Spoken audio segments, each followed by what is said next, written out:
That's a living. Thank you. You may be seated. Want to welcome all of you in, those that are joining us here at the Greenwood campus. We take this opportunity to welcome all of our social media platforms, those that are on our Instagram and those that are with us through Facebook and also through YouTube. We're very happy for you to join us this morning. Want to kind of set the table for our Tuesday broadcast. We broadcasted this morning at the Greenville campus. And so there are two scriptures. I believe it's Numbers 13 and 33. And then the other one is Luke 22 and 31. And what I want us to do is to take this just from hearing it and make it a part of the next 2 days of our devotion. We've been talking about today's brick sets up tomorrow's foundation, and can you see past hope? The thing, when I said and made the statement, successful living is a movement, it's not a catchphrase. At some point, regardless of who you are, what age you are, what demographic you're coming through, there has to be changes and shifts in your life. And many times we want the change, but we don't want the shift. And so in order to move and to progress, if you're going to write a word down, it's going to be progress. And many times I don't know how you chart them. I guess you can to some degree. We chart our emotions, but we don't chart our progress. And many times it is our emotions that hinder our progress because we're stuck on an emotional moment, and progress is designed to get you to the finish line. And I want you and I to understand that there are going to be some turbulence before we get to the finish line. And the distractions will cause you to quit and lose sight of the vision, as well as sight of what you were supposed to do. And so sometimes it can be sickness, sometimes it can be family, sometimes it can be employment. There's all kinds of things that will distract you from the finish line. And so sometime, and sometime weekly and sometime daily, you have to revisit your mission statement. Each one of you, including myself, we all should have a mission statement. What is it that I'm supposed to do? Because if not, then here come the radicals. We talked about the radical outbursts, and we talked about a variety of things and the random, because it is the radical things. The AC not working, the car messed up, the tires that are busted, the sickness in the family. And these things distract us from the finish line. Many of us have stopped along the way, and when I was reading 647 years prior to the children of Israel coming upon the promise, if I was going to do the old school preach, it would be coming upon the promise. See, most of us are living thinking that God has not made us a promise. Now I'm going to mess you up. He made a promise to you even when you were not faithful. But the completion of the promise has to come through your faithfulness and not your frustration. The completion of the promise has to come through your obedience, your discipline, your focus, your attitude, your spiritual insight, your spiritual foresight. It's not going to come through your frustration. And I think this is sometime with people who are on the fence about God and church and walking with God, is they feel inadequate. And those who have walked with God for some time get weakened and fall by the wayside. We get distracted with the radicals. And so then somehow psychologically, the enemy tells you you're not worthy. And every time Satan tells you and I that we're not worthy, the first thing he does, now watch this, is try to erase your history. Because if the enemy can erase your history, then you're more lost in the present than you were in the past. And so even in the midst of your dysfunction, even in the midst of getting a 0 today, me, you, whoever, we used to have that saying among ourselves, I got a 0 today.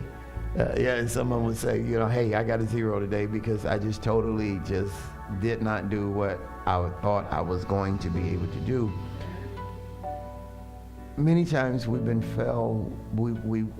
been told that God made you a promise even when you were not faithful. And the completion of that promise comes through your reconciling with God. And some of us have stopped along the side of the road to try to fix other people's problems. Because here's something that if you have those scriptures, you can read them. Here's something, because I'm going to try to go ahead and flow so we can get you out of here. They had issues, and then they ran into issues. See, when something gets so close to you that it breaks your prayer life, and some of us quit praying because God hadn't answered.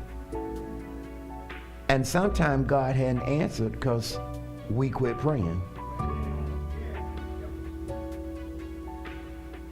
And so we're trying to fix the person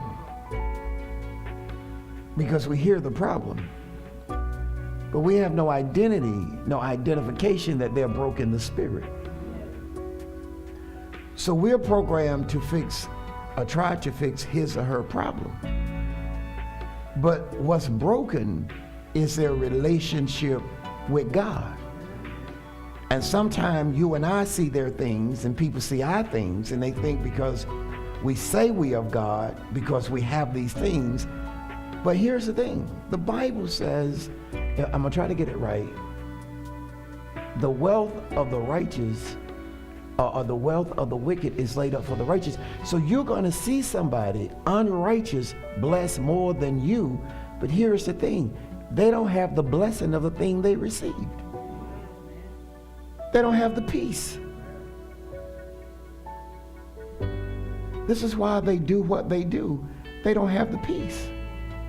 And sometimes you don't have your peace because God's trying to direct you back to a healthy relationship with him. But you're somewhere arguing and fussing over things.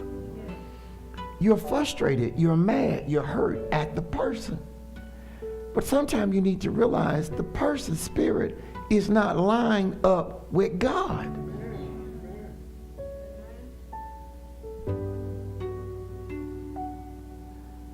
And so now you've taken on a burden that you can't bear when someone is broken spiritually.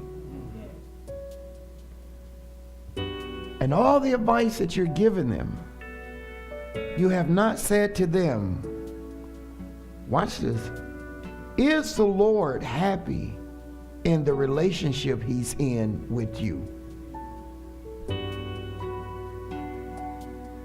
Because the Lord could be the cause of your misery. The Lord could be the cause of your dysfunction because of your disobedience, because of your selfishness.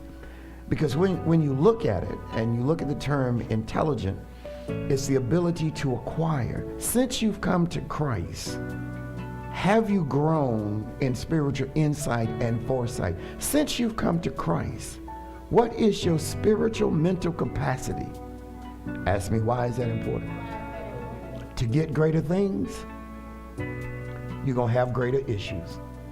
The Bible says, to whom much is given, much is required. So that prayer, that blessing that you're asking for, is going to come with a new set of tests and challenges. You're not going to be able to go into the promised land. You're not going to be able to go into the next position with the same mindset and behavior you had in the previous one. Now, I go back to saying, many times the enemy, if they can wipe out your history, then all you are left with is hope.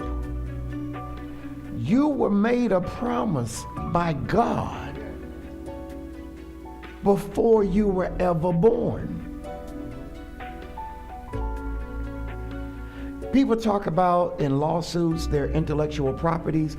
You've never thought about your spiritual intellectual properties, that God made you a problem, but then you let people divide you from your spiritual intellectual properties and base it upon the pigment of your skin and not the content of your character, and not your skills and your asset. So sometimes you are dividing yourself away from what God has called you because you've allowed people to peg you, and now the pegging has nothing to do with the promise. They both start with P's, but the promise is something that was given to you spiritually, but you are fighting earthly when the Bible said that we're fighting wickedness and darkness in high places. So you are mad at a person and you have not addressed the spirit.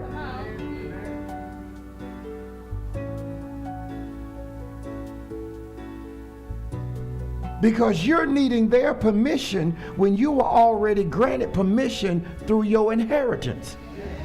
But if people can change and erase your history, then you don't even know you have an inheritance.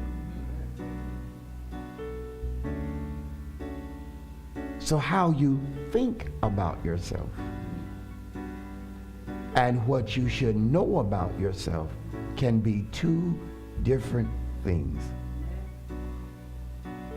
Because these people who called themselves grasshoppers literally were the seed of Abraham. So how do you get to a place or get to a mountain on a 647-year promise and too afraid to address it and attack it? See, it means more than just talking about your issues. It means you have to address your issues. Sometimes you're trying to address the person when you need to address the spirit. Because they said in the natural, we see ourselves. Now, they felt this way because they didn't understand that sometimes God does not release weapons to you until you engage in battle. You're not going to get some revelations until you are now in the midst of the tests. This is where faith comes in. Because using what you had will not work where you are. And so you have to have a level of creativity from the Creator to be able to create something in the midst of a mess. But if you just go in thinking you need a screwdriver, you may not realize you need a hammer and a pair of pliers and some grip pliers. So you think you can fix all the problems in your world with a screwdriver. And now screwdrivers are so complicated, you don't know if it's a flat head or if it's a Phillips head or if it's one of these, what's the Torx. And now they had one, Allen wrench. It's just, and some of us are walking out here in life with a flathead, trying to fix all our problems. You have to have a variety. And so there are some things that are not going to come to you And you're not going to receive until you engage in it. You can say you're going to school, but you haven't said and been tested to see if you were going to stay in school. And if you stay in school, there's another element that has to come about. Are you going to finish school? And then there's another element, what you're going to school for. Is it going to work for you when you finish school? Or you just in school to say you in school to take some classes to look busy, but come out and be unproductive? Why do you go that far to slip back?